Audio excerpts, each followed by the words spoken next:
Aquí está Osvaldo Ardiles con nosotros, acompañándonos y realizándole este pequeño homenaje de Estudio Fútbol. Gracias por venir, Osvaldo. Bueno, gracias a ustedes y gracias por mostrar todos los goles que hice en mi carrera. Alguno más hay, alguno más. Hay alguno por ahí. Se deben haber perdido alguno que otro. ¿Cuántos goles tenés, Osvaldo? Unos cuantos. Horacio tiene 2060. Yo tengo 2060, pero vos en... 2060 hiciste. Sí, contando todo, ¿no? Contale qué incluís a Osvaldo. Si no... La chapita. Entrenamiento. La Sí. chapita. Por ahí debo andar más o menos. Cuando patea una piedra y dice, bueno, la pongo ahí contra el cordón, ¿no? No. Piedras no. Sí, en partido. En partido oficial. Uno contra uno, dos contra uno. Y por ahí debo andar. Por ahí andamos. Bueno, ¿siguiendo el fútbol argentino de alguna manera? Sí, por supuesto, sí, siempre. Más o menos entero de todo. Hasta la segunda división, que mi equipo, instituto, va primero. Estamos muy orgullosos de lo que está pasando ahí. Con un par de chicos que juegan bien, realmente. Muy bien, sí. Estuve el domingo en la cancha de instituto.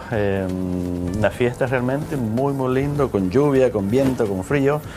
Parecía Inglaterra, pero lo más importante, bueno, muy buen resultado. Empezamos mal, perdiendo 1-0, pero ganamos 2-1. Un técnico que los manda para adelante, ¿no? Excelente el técnico. Son todos chicos muy jovencitos, en una división increíblemente difícil. Mucha gente dice que para ganar esa división se necesita mucha experiencia, pero bueno, no, son todos chicos, pero lo que es realmente llamativo es la forma que los hace jugar. Por la forma que los hace jugar es porque el instituto está ahí. ¿Y dónde? ¿Vive en Córdoba o en Inglaterra? No, yo vivo en Inglaterra, sí. Vive en Inglaterra. Sí, en Londres, sí. Sí. Barato. Es barato. Bueno, aquí en Argentina no puedo hablar mucho, pero los precios... Estamos más o menos, ¿no? Sí, no, están más o menos cerquita por ahí, sí. ¿Extraña? Yo vivo en Londres. Sí, extraño como siempre, sí, por supuesto. Pero, digamos, yo tengo mi vida hecha Se ya. acostumbra a no extrañar. Mis 2 chicos ya están allá y 5 nietos también allá, así que ya es... ¿Tienes dificultades para manejar cuando estás acá? ¿Acá? Sí, con el volante de... No, es fácil acostumbrarse, digamos. Yo viajo mucho a España, por ejemplo, también en otras partes de Europa que es por la derecha, así que no, realmente no hay problema. Pero hay que concentrarse un poquito extra, digamos, sí. Claro. ¿Y cómo hacemos para encontrar volantes derechos, mediocampistas derechos en Argentina? Porque pareciera que no hay más. Es uno de los problemas que tenemos, sí. Hasta en la selección misma. Y hasta en la época de Ardile no había nadie. Fue Ardile porque no tenía rivales.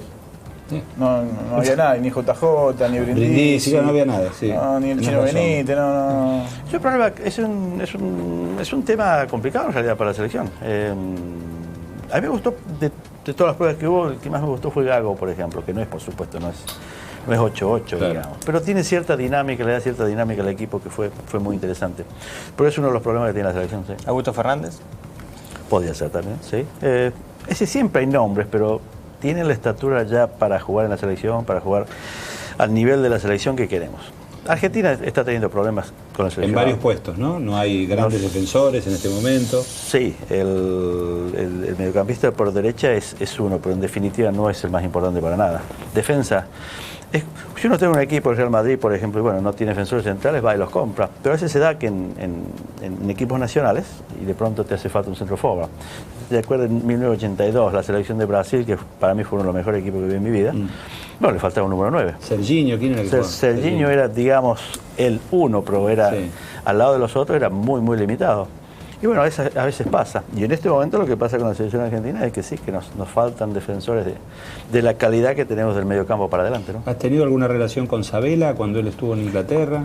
Bueno, Alejandro, sí, claro, estuvo allá él viajó un mes después que nosotros. ¿En Sheffield estuvo? Sí, él estuvo en Sheffield United, sí. Bueno, sí, claro, nos veíamos cuando él venía a jugar a Londres, por ejemplo, a veces se quedaba con nosotros. Sí, con nosotros me refiero con Ricardo y conmigo, ¿no?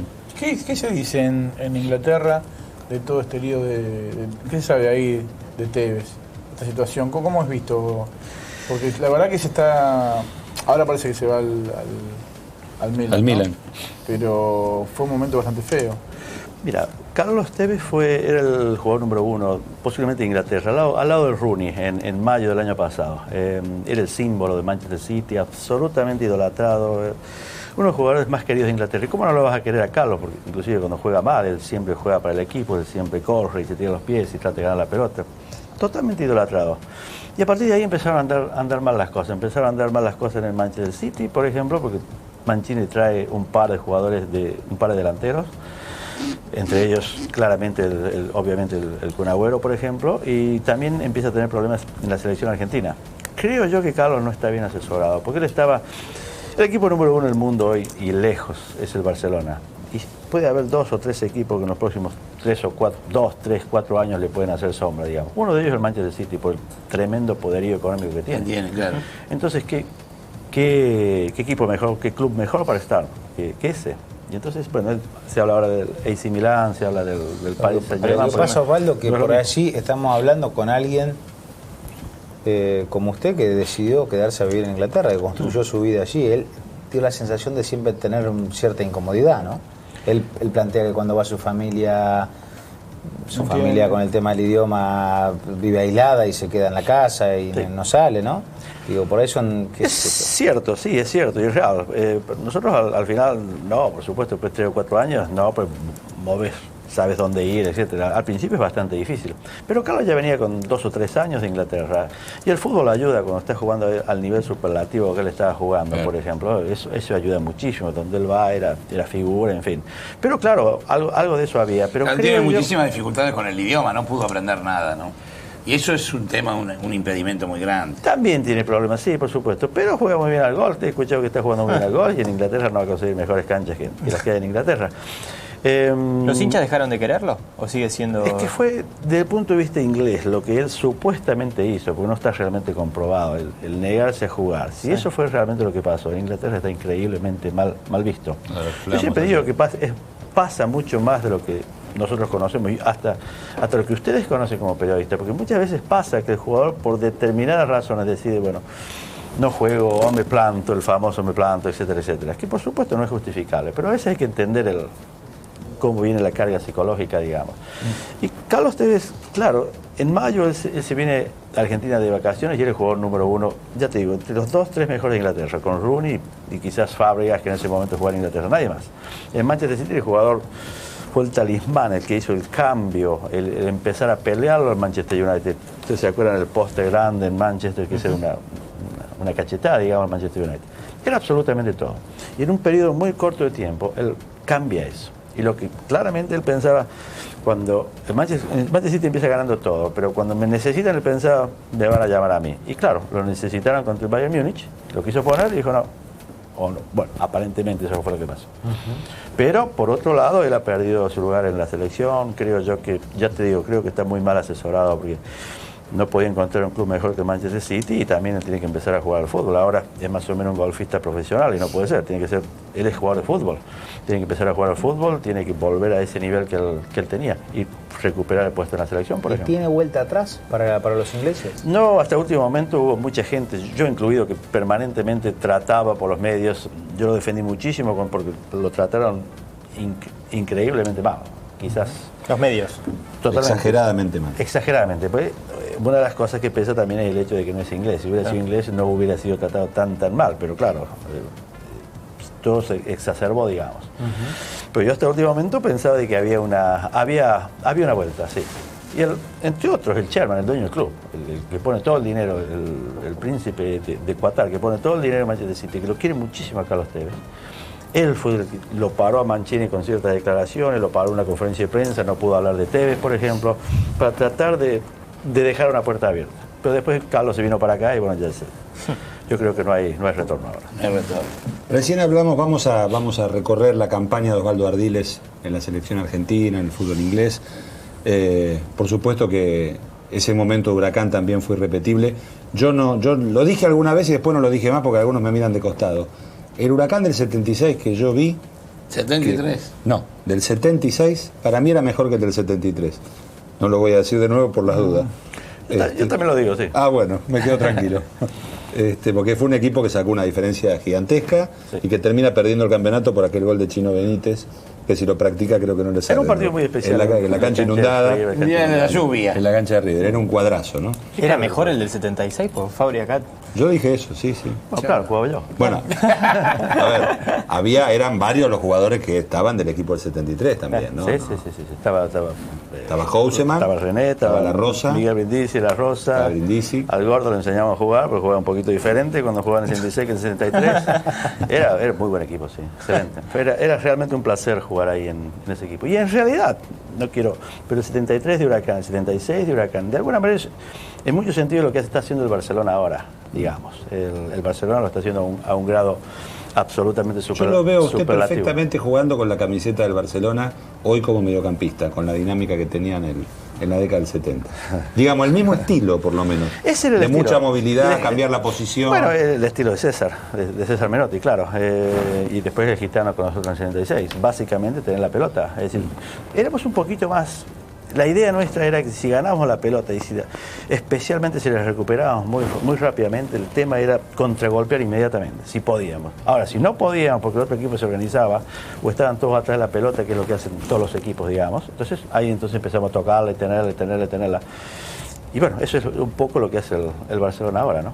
Ya te digo, un nivel, para mí, un equipo absolutamente revolucionario. ¿Le ve, Osvaldo, alguna similitud con Holanda, al Barcelona? Holanda del 74, Sí, digo, sí, ¿no? tiene algo. Bueno, está todo, yo creo que está todo emparentado. Así como la selección argentina, increíblemente, lo de Menotti y lo de Bilardo, por ejemplo, está emparentado. Epa. Es lo mismo está emparentado el Cruyff, que es el que empieza un poco la revolución en el Barcelona. Si ustedes se acuerdan, un poquito antes del Barcelona de Cruyff, Barcelona era un equipo muy duro, muy duro, de pierna muy fuerte, completamente áspera, de que definitivamente no se destacaba por jugar bien al fútbol, absolutamente para nada. Y es Cruyff el que le empieza a dar otra dimensión, con su discípulo, Guardiola, como uno de los capitanes de ese...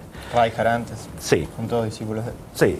Y por eso menciono Guardiola, porque Sí, después sí, él como técnico es, digamos, el que recibe el manto y sigue. Pero a partir de Cruyff, el Barcelona siempre juega al fútbol, porque inclusive antes de Guardiola ya jugaba al fútbol, ¿no? ¿Y cómo es eso que está emparentado, lo de Bilardo y lo de Menotti? Y claro, está emparentado porque básicamente es parte del mismo proceso, el mismo proceso que hace que la selección argentina salga 2 veces campeón del mundo y después subcampeona del mundo. Por ejemplo, todo eso está emparentado. A mí se me hace muy difícil pensar de que Argentina hubiera salido campeón del mundo en el 86 con Diego, con el famoso equipo de Diego, etcétera, si Argentina no hubiera salido campeón en el 78. Todo eso es un concatenamiento de la forma que juega Argentina. Y de nuevo, el estilo era completamente diferente, porque no se puede de ninguna manera. Acá nos hemos peleado toda la vida, Claro. menotista o bilardista. Pero sin embargo, con la selección, para mí, es La misma continuidad en algún la, sentido. la continuidad de... Sí, Pero una cuestión emocional, decís, entonces, lo más que digo- otra cosa, porque el juego no era parecido. el juego no era parecido, no. Pero hay una continuidad emocional, hay una continuidad de pensar, por ejemplo, desde el punto de vista de ellos, bueno, los que jugaban antes que nosotros ya la han ganado. Para nosotros es mucho más fácil. Ahora digo yo, y en el 82, Osvaldo, que todo el mundo pensaba que era el equipo del 78 reforzado, ¿no? Reforzado con Maradona, con Ramón Díaz, con Valdano. ¿Qué pasó ahí? El 82 fue posiblemente mi mayor frustración como jugador de fútbol. Lejos la mayor frustración, porque teníamos un gran equipo. Gran Teníamos equipo. el mismo equipo del 78, pero más maduros. Yo, por ejemplo, personalmente, yo era mejor jugador. Creo que Daniel Pasar era mejor jugador porque jugó 4 años en Italia. Y lo teníamos a la de Espada, lo teníamos a Valdano, a Ramón Díaz, etcétera. ¿Maradona Pero- ya era la de espada en el 82? Ya, bueno, ¿O lo dijiste por Kempes? No, lo dije por Kempes también, jaja. Digamos que, Bastos. La de Espada y la de digamos que Bastos. Mario era la de Bastos, sí. Era Sí, demasiado jugador, increíble, ¿no? Pero, y ahí está quizás la lección, fue que en el 82 nunca fuimos un equipo. Inclusive en la parte previa al Mundial, cuando jugamos todos los partidos amistosos, me acuerdo que yo venía de Inglaterra a jugar y el equipo 1-0, 0-0, el equipo no estaba. Se habían cebado con lo que habían conseguido en el 78. Puede ser. No está, el equipo no funcionó nunca. Igual un partido, No funcionó. el Creo yo partido que- con Hungría fue maravilloso. Sí, pero un partido no hace No, una no. golondrina no Ahí hay hace un gol de... Perdieron el partido ese inicial con Bélgica que Ese fue claro. por ahí me parece que el flaco Menotti tomó demasiadas precauciones contra un equipo belga. Lo había estudiado tanto, tuvo tanto tiempo estudiándolo que al final fue una exageración. Claro, llegó César a Europa y medio se contagió de los europeos y empezó a estudiar. Sí. Fracasamos todos, el equipo nunca apareció, la culpa es claramente también, obviamente le tenemos que echar la culpa a César tiene su gran parte de culpa como técnico, como conductor, sin duda, los jugadores por supuesto, gran parte de culpa también. Ese año fue el año de las excusas, la excusa es porque estábamos en guerra, no, porque era, en fin, mil excusas, pero la verdad sea dicha, el equipo no apareció nunca. Diego, con todo lo que era Diego ya empezó, fue transferido ese año al Barcelona, el récord, etcétera, etcétera, y ya se decía que él era el mejor jugador del mundo, pero claramente con eso también, en relación con lo de Messi ahora, en el 82, por ejemplo, él realmente no apareció solamente en un partido contra Hungría, pero los otros no. Bueno, también, de nuevo, fue parte del aprendizaje. Y en el 86, quizás con mucho menos nivel individual de los jugadores, Sí. pero había un equipo atrás de Diego. Muchas veces la gente dice que esa Copa del Mundo Maradona la ganó solamente él. Yo nunca creo eso. No hay jugador en el mundo, es imposible que gane un campeonato o un partido solo. Maradona me pareciera la excepción, es donde iba ganaba. El Napoli nunca había ganado nada y él lo hizo campeón. En la Copa, en el Mundialito de Uruguay, que él no estuvo, si hubiese todo Maradona, hubiese sido otra cosa. Argentino perdió el título, ese título, porque Maradona se fue al Mundialito. O sea, donde estaba él salía campeón. Y esto es una particularidad que no todos los jugadores tienen, ¿eh? No, por supuesto. Yo tuve el gran privilegio de jugar con Diego y para mí es yo mencionaba todo esto en relación a lo que se está diciendo de Messi ahora, por ejemplo. Así es. Pero fundamentalmente, de nuevo, yo tuve, como decía antes, tuve el gran privilegio de jugar con Diego y bueno, era realmente un privilegio, era simplemente darle la pelota a él y listo. ¿Y con Messi ahora qué pasa? Alguna magia iba a aparecer. Pero en definitiva, cuando gana el 86, tiene un equipo atrás. Y el equipo atrás era un equipo que jugaba de una manera particular, con lo cual era duro, era problemático hacerle un gol a Argentina. Entonces, de alguna forma, Diego iba a aparecer con su magia, pero está ayudado por Bruchaga, por Valdano, etcétera. Pero un equipo muy cimentado en una defensa muy fuerte, muy poderosa, y ahí es donde está el equipo. Porque es muy difícil jugando. De pronto, en el caso de Messi, por ejemplo, sí, cuando él agarra la pelota, algo va a aparecer. Pero de pronto, si tiran un córner o tiran un centro, 1-0 en contra, ya toda la dinámica del partido cambia, ya lo tenés que forzar más. Ya Messi tiene que volver un poquitito más atrás para recibir la pelota, ya tiene que pasar más gente. Hay permanentemente una dinámica en el juego. Vamos a ver imágenes del Mundial 78, pero quería preguntar en dos palabras, ¿en qué se diferenciaron Kempes, Maradona y Messi? ¿O tienen algo en común los tres? Los tres son zurdos, vamos a empezar por ahí. La posición, Mario es digamos, Messi y Maradona son más bien, no son totalmente centro forward, digamos, son más bien, podrían ser número 10, el típico número 10 Argentina. Mario también podría jugar número 10, en definitiva en Argentina termina jugando número 10 con Luque mucho más adelantado. Pero Mario también podría jugar de centro forward. Mario fue un jugador absolutamente maravilloso, en muchas medidas el gran olvidado en el fútbol argentino por este fenómeno inmenso de Diego y ahora de Messi. Pero Mario fue absolutamente un jugador excepcional. Cada uno en su forma, los tres definían increíblemente bien, muy dúctiles con la pelota.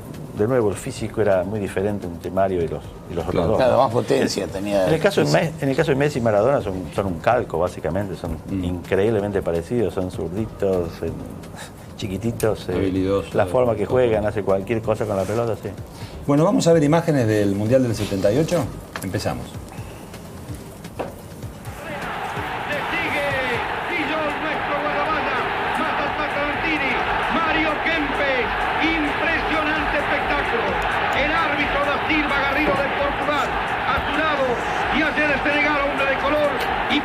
De Inglaterra, juez de raza.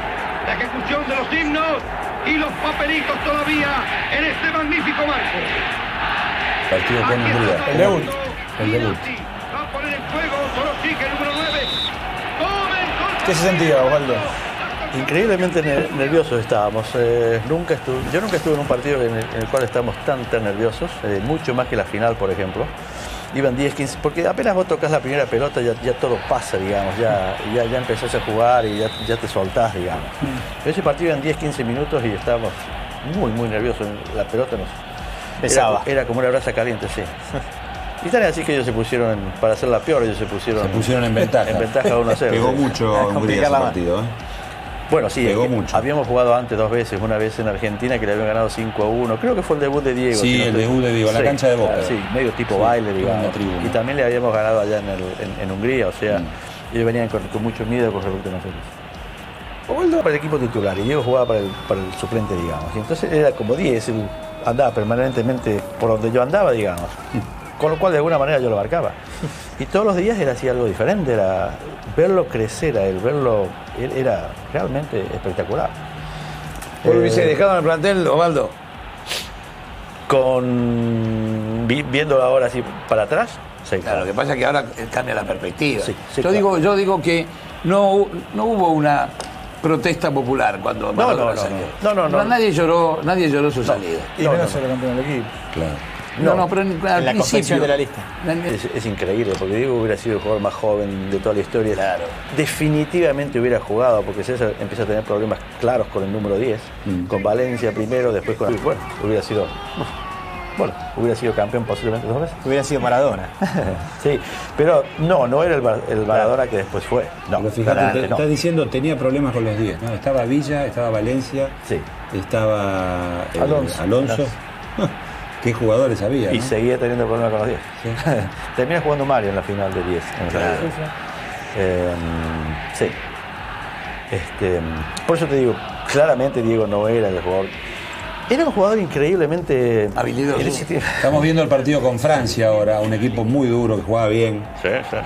Se le hizo muy difícil a Argentina, que la pasó peor Forguín, ¿no? Con Didier Six. Ahí nos peleamos entre nosotros. ¡Hablemos, muchachos! Y los balones aéreos Moderna que siempre la camarita, ¿no? capitalizaba Tresor. Bueno, es que hace 33 años. Bueno, gracias. Aquí se acabará. Porque Tresor Yo lo toca miré. la pelota Bueno, penal. Que no se la cobra.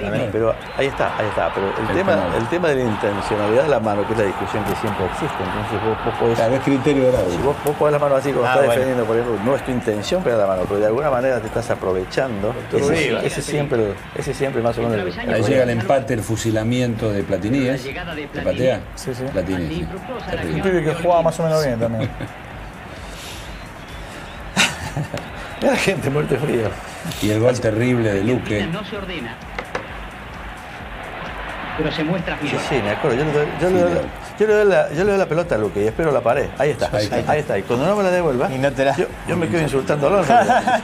y saca eso, ¿no? Menos mal que pateó la. Si no hubiera sido otra la historia No quizás. festejen en el país, porque el partido ha sido sumamente Pensar, yo difícil frente a un recuerdo que rival estaba que se movió con en mayor la sede de intensidad. Midland con esas pantallas que se alquilaban, las primeras pantallas que salían, que no se veía nada. Claro, que se daba en los cines también, ¿te Claro. acordás? Alguien gritaba el gol al lado y vos lo gritabas. Cae derribado violentamente. Sí, no, era más de radio, tenía puesto en la radio.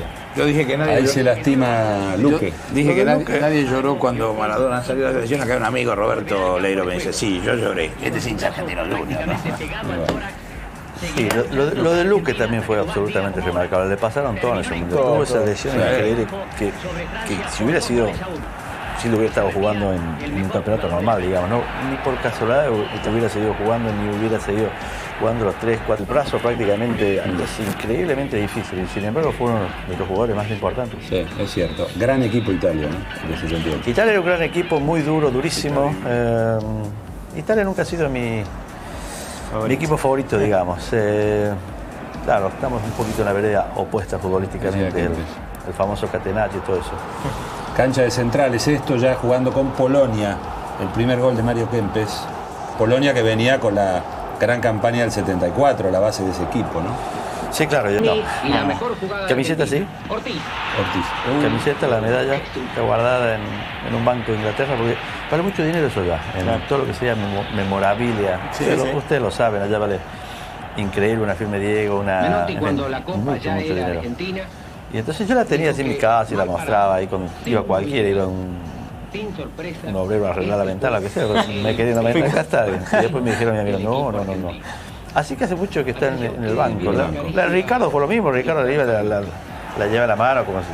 Así que las dos están en el banco. Qué duro el partido con Brasil, ¿no? Sí, dos de los mejores equipos de fútbol del mundo. Increíblemente, cuando se jugaba en ese tiempo era más una guerra que un partido de fútbol, ¿no? ¿Quién fue más, Kempes o Batistuta? No, para mí, Mario. Sí. Batistuta fue un jugador absoluto. Si lo sacamos a Messi y a Maradona, a lo mejor. Quizás con Riquelme también en otro puesto. Román en otro puesto, pero Román es el mejor que entiende el juego. ¿Quién? Riquelme. Ah, sí. Sí, Riquelme realmente, de nuevo, por la comparación permanentemente. Lo mejor equipo que yo vi argentinos, por lo menos de hace mucho tiempo, fue la Argentina que juega en Venezuela el 2007. 2007. Faltamos en la final, de acuerdo, pero... Falló la final, pero ese equipo jugaban todos. Quizás nos confiamos demasiado en la final, quizás un poquito ahí estaba un poco el talón de Aquiles de ese equipo, la defensa, atrás, ¿no? Y de pronto ese partido contra Brasil, dimos 2 goles de córner, un par de centros. Enseguida ya la en contra, ¿no? 2-0 se hizo muy difícil, pero los partidos previos fueron absolutamente una belleza, ¿no? Y, bueno. y en ese equipo era Riquelme el conductor. Por eso también de nuevo estoy un poquito equivocado. Y jugaba Verón también en ese equipo. ¿Cómo? Verón sí, también. Pero realmente el director de orquesta era Riquelme. Y el primer violinista era Messi, que era absolutamente extraordinario. Hoy, de alguna manera, le pedimos que Messi sea todo eso, y Messi no puede ser No todo puede eso. serlo, claro. Messi está para otra cuestión. No es Necesita... Hasta capitán es Messi en Sí, Barcelona. no se sabe por qué. En Barcelona no sé. Ni le agarra la cinta. Barcelona se le ocurre agarrar la cinta. Al contrario, está la cinta cerca y porque él la personalidad de él es completamente diferente. Totalmente. Ya que habla de buenos jugadores, Paulo Dybala, la figurita de instituto, ¿usted sabe si del Tottenham lo estuvieron viendo? Debiera saber usted. Bueno, yo. Yo soy embajador del Tottenham, o sea que... ¿Qué quiere decir eso? Bueno, quiere decir que, bueno, que yo lo he visto.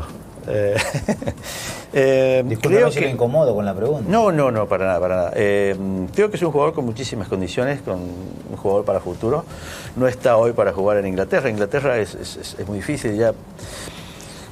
Los jugadores que van de Argentina hoy salen tan jovencitos, como en el caso, por ejemplo, de Javier Pastore, que primero van quizás a un equipo. En el caso que Pastore fue directamente a Italia, sí, no fue un equipo tan chico, pero dentro de Italia era uno de los chicos. Eso es un poco lo que pasa cuando uno sale tan joven. Pretender que vaya directamente al Tottenham, hoy no podría jugar en el Tottenham, no, para nada, pero en el futuro, claro que sí. Y el Tottenham en este momento está mejor posicionado, ¿no? El Tottenham en este momento anda muy bien, está tercero en la liga, Claro. sí, tiene un gran equipo. Creo yo que vamos a estar entre los Champions, o sea, entre los 4 primeros, sí. Es muy buen equipo, o sea, Dybala para el Tottenham, hoy por hoy, no, absolutamente Muy no. chico. Es muy chico. 18. Tiene muy buenas condiciones técnicas, pero le falta aprender, creo que ¿cuánto hace que juegue en primera? Este campeonato, claro, es muy poquito Es muy tiempo. poco. Entonces le falta seguir aprendiendo. Quizás lo llevan a Europa, no me extrañaría. Alguien que ve el potencial que él tiene, el potencial es claramente... Pero no mundial. empezar por el Tottenham. No, por el Tottenham no. Es como si va a Real Madrid directamente o a Claro. Barcelona directamente, no va a jugar nunca. Pero un equipo más chico, que es lo que se usa, digamos, ahora, y después para dar el salto. Estábamos viendo imágenes del Mundial 78. Vamos a tener la final, por supuesto, el partido con Holanda. Pero previamente hay una nota con un Osvaldo Ardiles de bigote. Con bigote. De bigote y una especie de barba, ¿no? Algo así. Sí. Vamos a verla y escucharla la nota, ya mismo. ¿Cómo está, Osvaldo, tu lesión, por favor? Bueno, muy bien, muy recuperado en estos 2 últimos días, evolucionó muy favorablemente. ¿Podrás jugar? Yo creo que sí. ¿Tu opinión sobre Holanda? Bueno, todos lo han visto, es un equipo muy difícil, pienso que juega sin complejo al fútbol, donde casi todos sus jugadores ocupan cualquier lugar en la cancha y no tienen ningún problema, donde generalmente defienden siempre con 8 y atacan siempre con 8. En definitiva, pienso que es un equipo con una mecánica de muchos años, muy difícil, pero así todo soy muy optimista con respecto a la chance de Argentina. ¿Qué hace Osvaldo Ardiles el día lunes? Ha terminado el Mundial. Bueno, me tomo 12 o 15 días de vacaciones en Córdoba. Gracias, mucha suerte. Hasta siempre. ¿Qué será de la vida Un autógrafo a de esa un cruz que se reportero veía? gráfico. ¿Qué será de la vida de esa cruz que se veía ahí colgando? ¿Dónde habrá quedado, no? Esa cruz un día paré la pelota del pecho y se me clavó acá, creo que de ese día no lo usé más. O está ahí, incrustada. Ahora no. Ahí está la final con Holanda. Faltó para mi gusto uno solo, Cruyff ahí en ese partido, ¿no? Hubiera sido lindo que lindo. hubiese jugado. Y después, para colmo, con todas las insinuaciones que se hicieron que él no venía por la parte política o por esto o por lo otro, que en definitiva él hace, en realidad bastante poco, hace como un año más o menos. Sí, desmintió Él eso. Dijo que tenía que ver con problemas era con su mujer y demás. era un problema familiar. Sí. Ahora, ¿cómo se vieron esos finales? Yo lo conozco, aunque no lo puedo decir. Y sí, fue un final, El fútbol era así, vos te imaginás también otra, de nuevo, cuando sale la comparación entre Messi y Maradona, por ejemplo. Si uno se puede imaginar si Maradona jugase hoy. Maradona, si tú te acuerdas, cuando jugó para el Barcelona, él tuvo un tackle absolutamente alevoso, criminal. ¿Goicoechea lo fracturó? Totalmente, que Diego, no sé cómo hizo, pero porque la lesión era absolutamente horrible, pero gravísima. A Messi no lo toca nadie, así haber sido Diego jugando hoy, digamos. Qué momento ese.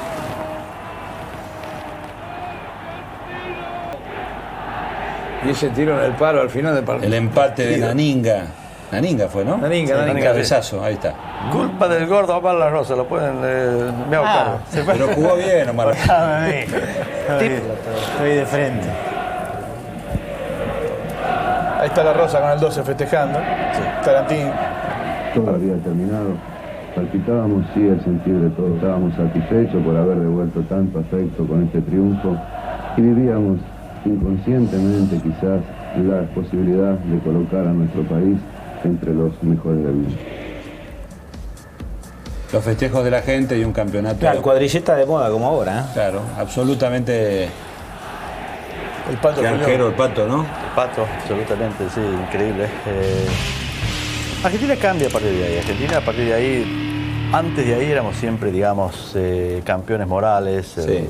El mismo verso de siempre. Y los jugadores no querían ir a la selección muchas veces. Claro que no, si en el 74, en el Mundial de Alemania, habíamos sido humillados por la diferencia entre Holanda y nuestra, nos ganó 4-0 y un baile. Y tuvimos suerte del cero, digamos. La diferencia era muy grande. Y ahí César cambia. A partir de ahí Argentina es potencia. Inclusive al día de hoy, que hoy no estamos, digamos, quizás como teníamos que estar, porque tenemos que estar mucho más arriba con los jugadores que tenemos. Pero aún así hoy seguimos siendo potencia, claro. Osvaldo, vamos a hacer una pausa y nos metemos en su campaña en el fútbol inglés. Después de la pausa. Okay. Solo queremos salir a jugar, no importa el lugar, no importa el rival. Hey, nada es lo mismo sin...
¡Gran cantante!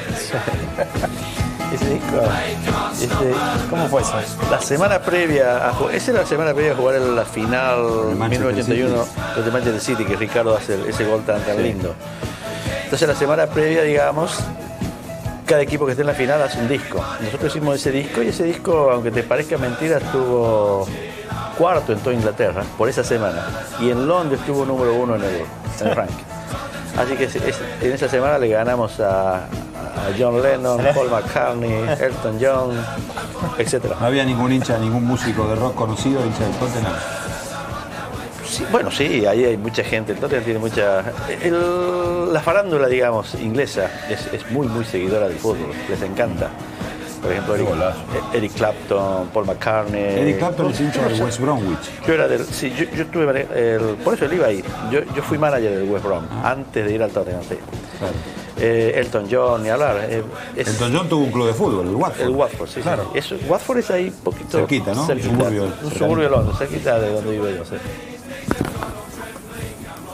Imágenes de lo que fue ese momento y esa transformación del fútbol inglés, ¿no? ¿Se encontraron con un fútbol que era muy diferente al fútbol argentino en todos los planos? Sí, completamente diferente. Inglaterra jugaba todo por arriba, pases largos, el medio campo prácticamente no existía. A Ricardo le costó mucho, por ejemplo. A mí quizá un poquito menos, porque yo, de alguna manera, yo podía ganar la pelota. Y tirar el centro por el costado. ¿Y cómo se hizo el En pase? algunos casos. ¿De qué jugaba usted? Yo jugaba de todo un poco, en realidad. ¿Ellos jugaban 4-4-2? 4-4-2, por ejemplo, sí, pero básicamente el mediocampo era totalmente ignorado. Era directamente... Zona de tránsito. Sí, muy fuerte a lo de adelante, había que ir con lo de adelante, entonces uno recibía la segunda pelota, empezábamos a jugar de ahí, etcétera. Pero nosotros teníamos un gran jugador en ese equipo también, que era Glenn Hoddle, que después jugó en la selección inglesa, técnico de la selección inglesa, y él era totalmente sudamericano en la forma de jugar. ¿De qué jugaba Hoddle? ¿De doble 5? Era el número 10, tenía el número 10 en la espalda, pero en realidad... No, era más bien el 8. ¿Por derecha? 8, ponle, de derecha, sí. Ricardo jugaba libre. Y después teníamos los otros dos mediocampistas, yo más en el medio y otro más en la izquierda. Y entonces lo que se da, nosotros... ¿Y quién marcaba? Y yo. ¿Pero que el recuperador? Que no era fanático. ¿El contención era usted? Atacábamos. La mejor forma de defensa, atacar. Claro, no hay mejor defensa que un buen Ahora ataque. entiendo su mediocampo en Racing.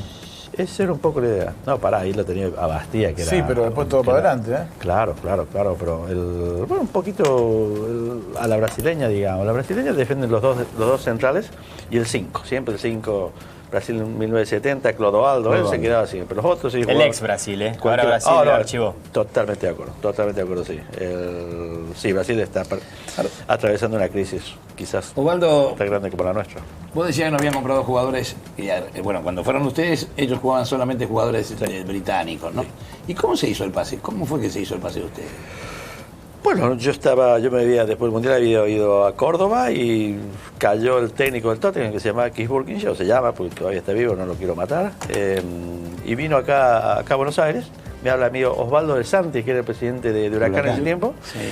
Me dice, Osvaldo, venite que hay un tal presidente del Tottenham, me explicó quién era, un equipo de Inglaterra, de Londres, etcétera, y vine, hablé con él, y inmediatamente arreglamos contrato, todo. Y cuando estábamos en la discusión salió la posibilidad de tener otro jugador. Quizá le salía muy barato yo antes de ir a un comprador. Por el precio digo, no. ¿Y él se había fijado en Villa o vino a la recomendación? No lo conocía mucho Ricardo, porque en realidad lo único que él sabía era del Mundial. Y Ricardo había jugado 2 medio tiempo, no lo tenía muy ubicado. Y alguien mencionó la posibilidad de Ricky. Ricardo era mi compañero de habitación, así que bueno, sí, listo. Y hablé con Ricky inmediatamente y Ricky no tenía muchas ganas, la verdad. Pero al final más o menos lo convencimos. Él había pasado hacía poco a Racing. Él había pasado hace poco a Racing. Pero andaba con problemas Racing. Sí. Andaba, sí. Con aquella para historia, cobrar, sobre todo. Con aquella historia del baúl, ¿no? Claro. Sí. Que sale de la provincia de Tucumán. El pase más importante del año. Claro. Sale dos que no lo querían vender. Bueno, estaba el lío porque Ricardo Villa jugó en San Martín y en Atlético. Sí. Los dos equipos de Tucumán. Claro. Había toda una historia ahí, ¿no? Rodríguez Larreta creo que era el presidente de Racing. Yo le fui a hacer una nota cuando pasó a Racing, le fui a Roque Pérez, y él no quiere reconocer ahora, lo vi el otro día, que jugamos un partido 3 contra 3 y nosotros le ganamos. Ahí está filmado. Jorge Viejo era mi fotógrafo. La rompe, Jorge Viejo. Jugaba bien. Jorge Viejo y el chofer, y yo. Contra él un hermano y unos que estaban ahí, y le ganamos. Ricardo ¿está filmado eso? Ricardo era muy inteligente para dejarse ganar, no hay problema. Bueno, el periodismo, muy bien. Osvaldo, muy vivo, Ricky. Y llegan a Inglaterra. Sí. 2 argentinos aparecen en Inglaterra. Sí. Muchísima contra, por otro lado, en el Parlamento inglés, por ejemplo, de alguna manera nosotros... En el Parlamento, claro. Y porque nosotros éramos 2 mercenarios que veníamos a sacar el trabajo a gente inglesa. De nuevo, éramos los 2 primeros. O sea... Muchos dijeron, pará, que esto es lo que primero viene y después se viene. Claro. No estaba muy equivocado, digamos. Ahora no hay ingleses directamente. Bueno, el Chelsea ha sabido, el Arsenal ha sabido poner 11 jugadores, ningún Tampoco inglés. Es lógico eso, ¿no? No. Que sean todos extranjeros no tiene mucho sentido. El fútbol inglés ha sufrido mucho por eso, porque después se hizo, entonces de alguna manera lo quisieron frenar. Y una de las cosas que se propusieron solamente para la Premier League, pero no lo han podido frenar. Entonces, toda la división, un equipo de 4ª división, por ejemplo, que vendría a ser una 4ª división allá, y tiene 2, 3 jugadores extranjeros. Básicamente una razón es porque son mucho más baratos jugadores, por ejemplo, no tanto los argentinos, pero por ejemplo de África, son mucho más baratos y quizás el nivel es más alto. Entonces, la selección, el mismo jugador inglés ha sufrido mucho por esto. Vamos a recorrer el camino de la experiencia de Osvaldo Ardiles en el fútbol inglés.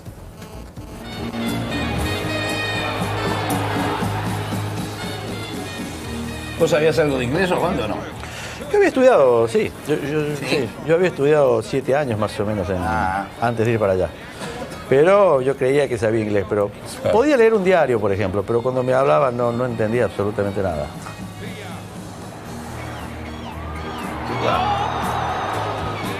Ese es Manchester United. Esa es la cancha de ellos en el Old Trafford. Ese es Old Trafford, sí. Ese es posiblemente el gol más famoso mío ya. De la primera se juega de 5, mira dónde está. En el fútbol total. Qué regalito. No ponen la parte de que el técnico grita. ¡Volvé, Ardiles! ¡Volvé, Ardiles! Qué golazo ese, Osvaldo, ¿eh? Sí. Ah, sí, de vez en cuando hacía alguno que otro. Hay un parecido a Discépolo en esa época cuando era joven. Sí. Siempre, ¿no? Ese era Glenn Hoddle el que juega esa pelota, por ejemplo, un jugador extraordinario también. Había pocos jugadores de etnia negra, ¿no? En esa época todavía. Increíble, cuando nosotros estamos ahí con Ricardo, juega Viv Anderson, que era un jugador que después jugó en el Manchester United, pero en ese tiempo era un jugador del Nottingham Forest. Él hace su debut a la selección de Inglaterra, 79, debe ser un año después que nosotros llegamos. Qué golazo, ¿no? Y cuando jugaba él, todos los mismos ingleses lo abuchaban. Y cuando vos ves hoy el seleccionado inglés, básicamente son todos de color. Y siempre la posibilidad de festejar con los hinchas, abrazar con los hinchas de la primera. Eso es lo muy lindo del fútbol inglés. Los hinchas están totalmente al lado tuyo. Nunca hubo alambrado, ¿no? No, esta es la cancha del Arsenal, es la semifinal del... Mirá cómo están los hinchas allá atrás, como te das cuenta cualquiera puede entrar, y es lo mismo todos los costados. ¿Quién era, el Blackpool o Wolverhampton? Este es el Wolverhampton, sí.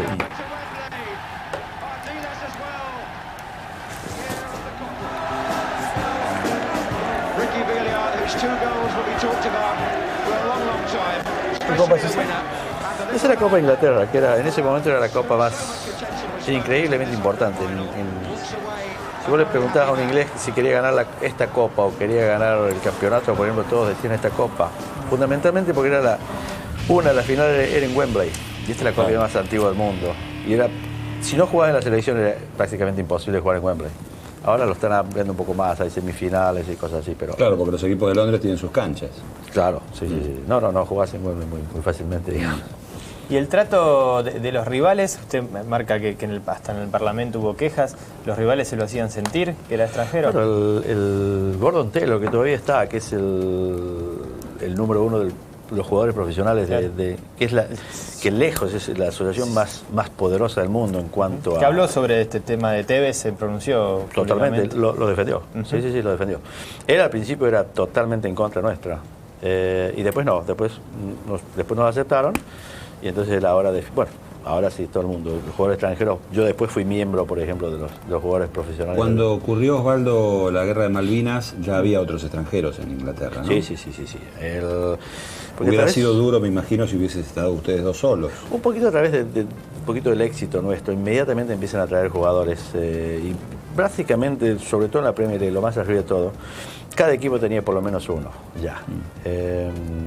Y cada vez más. Esto es por año. Cuando se produce la guerra en 82, sí, cada equipo tenía 2 o 3 o 4 quizás. Sí. ¿Cómo era ser Ardiles, jugar en Inglaterra y ser argentino con el tema de la guerra? No fue fácil, vamos a empezar por ahí. Fue muy difícil. Tengo que hablar en plural porque Ricardo también es lo mismo, estábamos los dos juntos, menos mal, en muchos sentidos nos ayudamos, nos apoyamos mutuamente. Pero una situación muy difícil. Tengo que decir que nunca tuvimos ningún tipo de agresión o absolutamente nada. Nunca a mí me dijeron algo personal, digamos. A Ricardo tampoco. Pero por supuesto cuando jugábamos, sí, sentías por ejemplo, totalmente impensable. Antes, cuando agarramos la pelota nos hacían todo el mundo. Pero nosotros estamos acostumbrados a jugar en Argentina, o sea, eso no nos preocupaba mucho, te digo la verdad.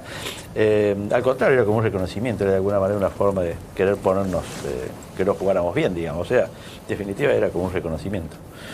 Pero para nosotros fue muy difícil, sí.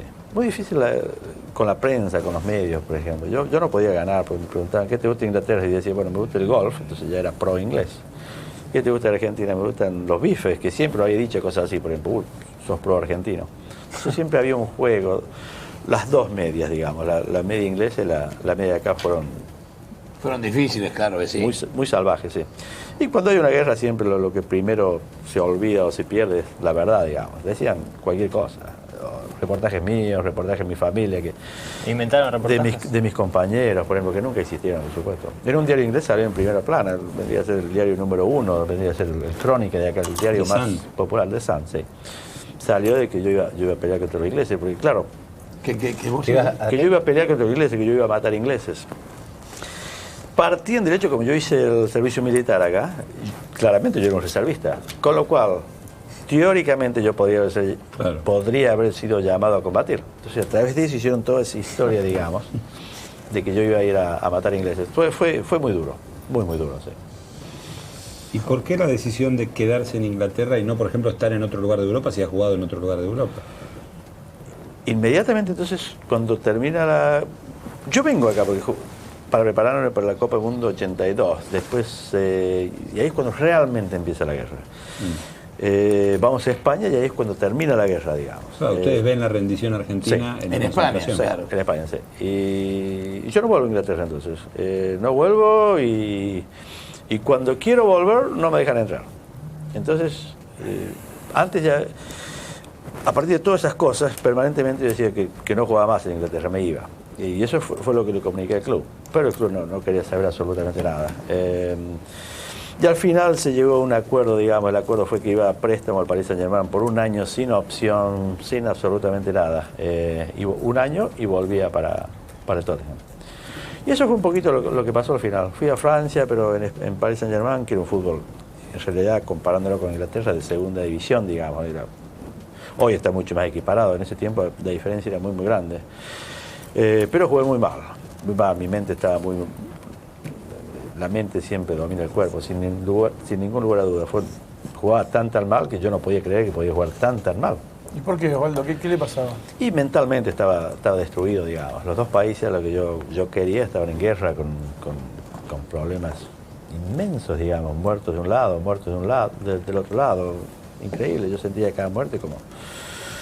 Por supuesto, era el país en el cual yo había nacido contra el país que me había adoptado, digamos. Es muy difícil estar en el medio. Entonces, con un parentesco cercano, ¿no? De un aviador. Sí, mi primo, José Ardiles, sí. O sea, todo eso fue increíblemente triste.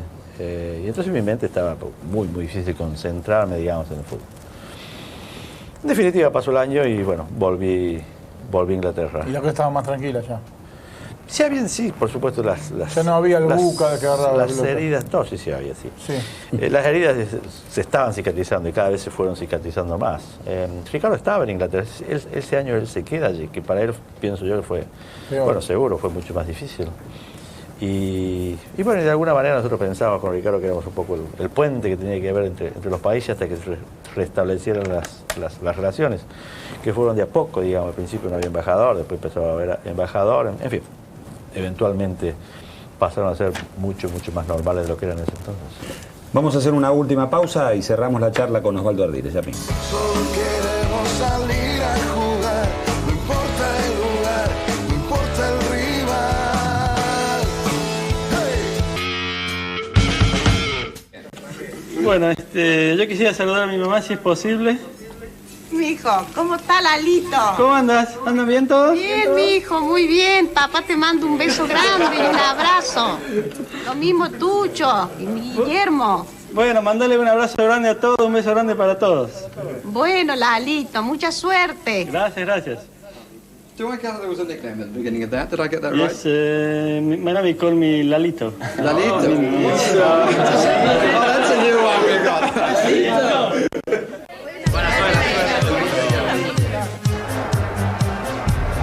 Claro, las dos familias, pero nosotros en Londres estábamos con todos los jugadores, todo el plantel. Nos cargaban. ¿Por qué Lalito? Pero Lalito, Lalo me decían cuando era chico y mi mamá siempre me decía Lalito. Mira cómo iban vestidos. Qué pinta, Parecía en Italia, Es tan increíble esta final. Ese reportaje fue el primero, el de televisión, digamos, fue el primer lazo que hubo televisivo entre Argentina e Inglaterra. Satélite, sí. Esta es la final en Wembley. Sí. Hay un poquito de gente, ¿no? 30 años, no hace tanto, Osvaldo. Sí. Bueno, el City es uno de los equipos más populares de Inglaterra, ¿no? Sí, las entradas se venden 5 o 6 veces de lo que valen, digamos. El City es más popular, pero salvo ahora, nunca tuvo... No, es cierto, pero tiene muchísimos ¿Por hinchas. qué tienen tantos hinchas si nunca tuvo, si el éxito de la... Porque todo Manchester le hace la barra a Manchester City. Sí, sí, Por Manchester, ejemplo, todo el City. En Manchester United los hinchas son de Londres, aunque te parezca mentira. La gran mayoría de hinchas del Manchester United son de Londres. United los tiene... Tiene también el Manchester, por supuesto. Es más bien nacional el Manchester United. Y mundial hoy en día, ¿no? Y mundial también. Sí. Y el Manchester City es más de la ciudad, digamos. Acá un poquito de suerte, ¿no? Este es el primer partido que empatamos 1-1 y íbamos perdiendo 1-0 y empatamos con ese gol. Y con el cual, al empatar, vamos a los 4 días hubo el partido, el segundo partido, digamos, para definir quién es el campeón. Sí. Sí, en el primer partido tuvimos un poquito de suerte nosotros. Ellos fueron superiores a nosotros. En el segundo partido, ahí termina el primer partido, entonces vamos al segundo. ¿Quién es este? Es el primer gol de Ricky en la final. Ricky había terminado muy mal el primer partido, lo cambiaron, faltando 30 minutos y se fue muy agobiado, caminó todo Wembley para colmo en vez de quedarse en el banco. Golazo, Este ¿no? fue un golazo también. Qué golazo. Y el segundo, con lo cual había serias dudas si iba a jugar este segundo partido. Y el técnico decide ponerlo, confiar en él. Festejaba los goles con una corrida, así. Bueno, claro, era la final de bueno. Sí, Claro. sí. Ahí se pasan a ganar ellos 2-1.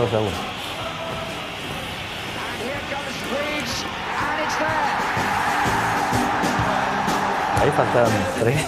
Solo y Calderón parecía. ¿Cuánto faltaba? 30 minutos más o menos.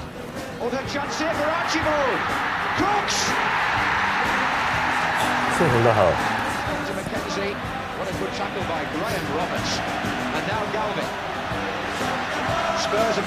Cómo van al frente, ¿no? Y ahí la gana Ricky y de ahí viene el gol. ¡Opa! Sí, ¡Qué golazo! es votado el gol más lindo de las finales de Wembley. Fue un golazo realmente.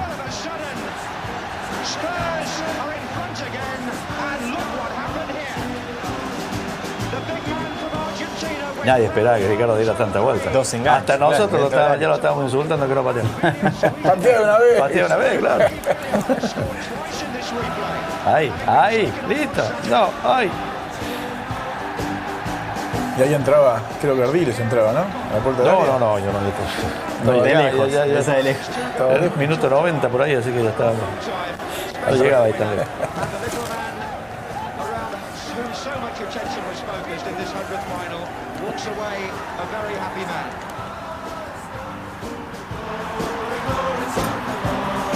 El Marín. Sí, sí. El pato de la Marín, ¿cómo se llama? El profe Salorio. Salorio.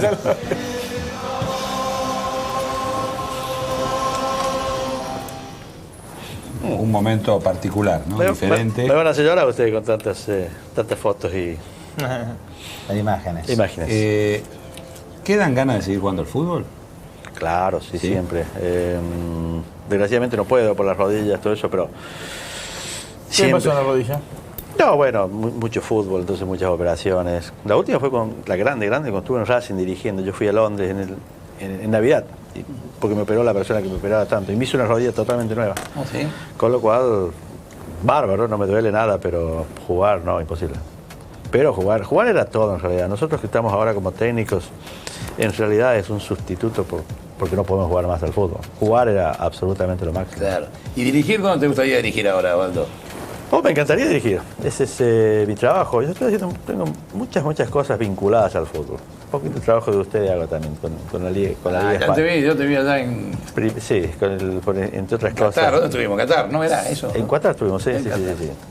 Con la televisión a veces, la primera Liga Española, etcétera. Para Inglaterra, por supuesto. Pero el dirigir es todo, digamos. Perdón, voy a hacer una pregunta. ¿Usted fue comentarista de la televisión inglesa del partido de la mano de Dios? Sí. Sí. Yo estaba viendo el partido. ¿Y qué dijo? ¿Y qué dijo? Si quiere lo puede pensar y responder después de la pausa. Vamos a la pausa. No diga nada, Osvaldo. A ver Vamos qué a la dijo pausa. Ardiles. Vamos a la pausa. Ok. Solo queremos salir a jugar, no importa el lugar, no importa el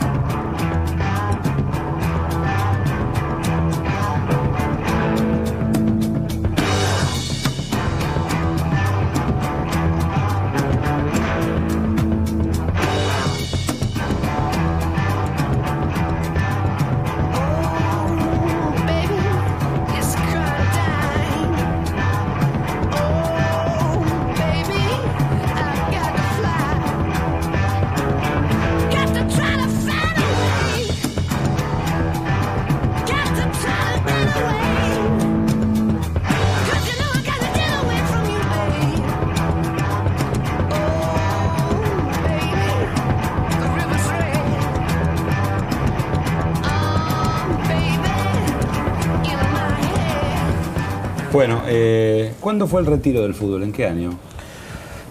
No lo podía dejar al fútbol. Yo pensaba que me iba a retirar. Mi idea cuando llegué a Inglaterra era que iba a jugar 3, 4 años y con Ricardo nos volvíamos a nuestra casa linda en Argentina, en Córdoba, en fin. Pero después, esa era la idea, digamos. Yo quería terminar mis estudios, yo estudié abogacía, en fin, pero después no lo voy a dejar al fútbol. Y recién lo dejé en el año 1989. O sea, tenía 37, 38 años.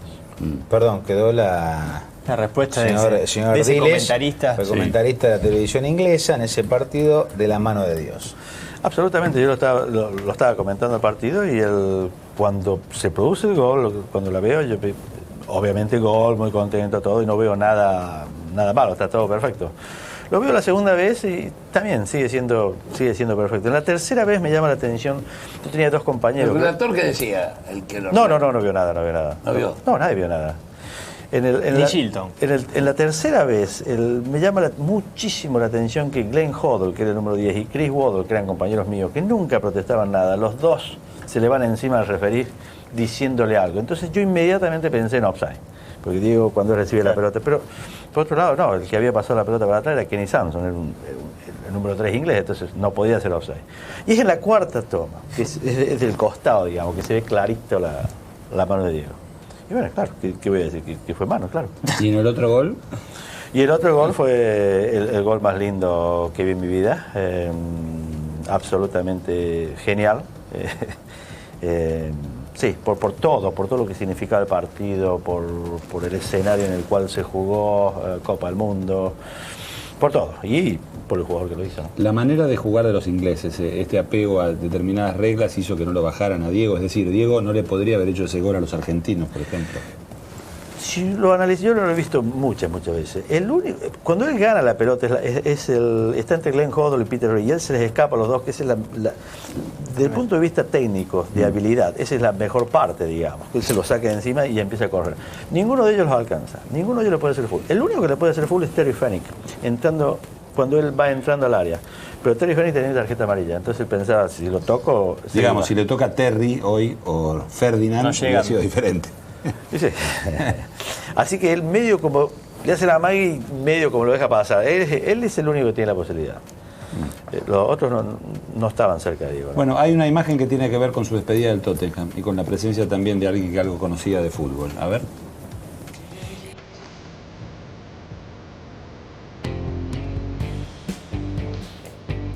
La presencia de Diego. ¿Esto fue antes del Mundial? ¿86? 1 de mayo del 86, ahí está la... Sí, la selección había ido a hacer una gira había jugado en Noruega y de Noruega se iba Había perdido con Noruega, había perdido con Francia. Y iba a jugar Sí. Y iba a jugar a Israel. Claro. Y entonces, en el medio, Diego viene a jugar con nosotros. Este es el partido de despedida mío, que es el año 86. Yo el otro día de ese partido me hago una operación de hernia, porque no podía más. Sí. Y cuando me hace la operación, el doctor me dice, va a salir todo absolutamente perfecto. Sí, pero yo me vivía lesionado ya en ese tiempo, digamos. Me dice, vas a estar perfecto. Confía en mí, vas a estar perfecto. Dicho y hecho, entonces el Tottenham llegamos a una regla y me dice, seguí, contrato por mes. No hacía falta un año, seguí, contrato por mes. Y yo vuelvo al año siguiente. Perfecto, que fue increíblemente contento, digamos. Jugué dos o 3 años más, cuando yo pensaba que no podía jugar más al fútbol. Y esa noche fue una noche increíble para los hinchas del Tottenham, porque lo vieron a Diego y Glenn Hoddle juntos. El otro equipo era el Inter de Milán. En el Inter de Milán jugaba Liam Brady también, que era excelente jugador. Así que fue una noche muy, muy especial. ¿Sí?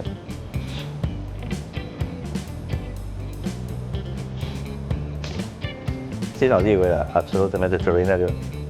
Uno solamente puede pensar si jugase hoy, ¿no? Qué animal, qué animal. La línea y el... Qué mal. Y un buen centro, ¿no? Estamos en presencia de un monstruo, ¿no? Qué lástima, va, burro como tenía. Es burro, no se puede vivir. Pero qué común era... Los italianos, aunque eran amistosos, lo seguían atados con la cama, ¿no? Ese es Glenn Hoddle, ese es el otro. Oye, ese es Walter Fernández, parece. Escuchame, con la 11. Pero qué común era quedar arruinado de las rodillas, Osvaldo, para aquella época. Sí, todo ayudaba, todo ayudaba. Las marcaciones eran terribles. Me gustó porque salió, creo, en Clarín hace unos días, sobre Nolé, que Gentile decía cómo marcarlo a Maradona, porque yo me reía para mis adentros. Si Gentile llega a marcar hoy a Maradona, Gentile puede jugar 10-15 minutos, no más. Lo echan, claro. Pero totalmente. Aquel partido fue una vergüenza. Una vergüenza. Ese partido fue absoluto una vergüenza. Y ahí se empieza a cambiar un poco el fútbol. FIFA empieza a cambiar porque de alguna manera se estaba destruyendo el fútbol. Los defensores iban directamente al hombre. Bueno, eso fue en el Mundial 76 con Pelé, etcétera. Nosotros no nos quedábamos atrás también con ciertas cositas que hacíamos. Pasar y la gallego no le pegaba a nadie. Estoy hablando de otra gente, pero bueno. Pero bueno, entonces imagínate, ahora no te tocan, las canchas son perfectas. Esa es la cancha del Tottenham, por ejemplo. Ok, está bien, pero ni hablar de lo que es hoy, por ejemplo. Claro. Las canchas, los botines. Me acuerdo cuando el otro día estaba viendo los botines que juega Messi, por ejemplo, ahora pesan 30, 40 gramos cada uno. Se mojan, el agua sale inmediatamente, no pesa nada. Diego cuando jugaba a veces en una cancha barrosa, digamos, y cada botín pesaría medio kilo, 1 kilo. Por eso toda esa gran diferencia que se ha producido en el fútbol. Claro. Las canchas, la preparación. Pero algunas cosas sí igual, con los... Oh, sí. Vos, Horacio. Opa.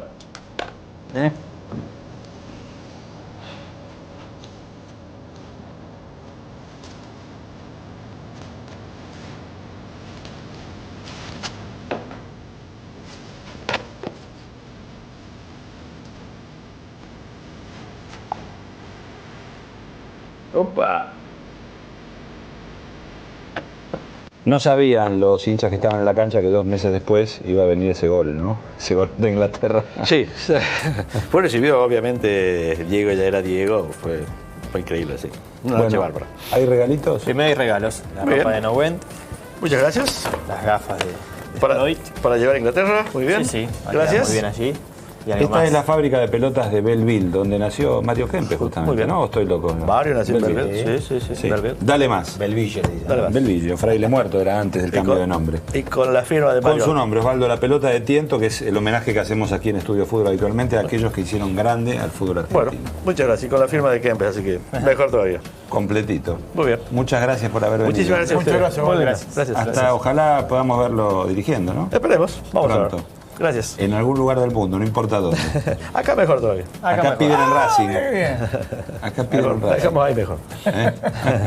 Muchas gracias. Muchas gracias, Osvaldo. Gracias. Hacemos la pausa, ya venimos. Solo queremos salir a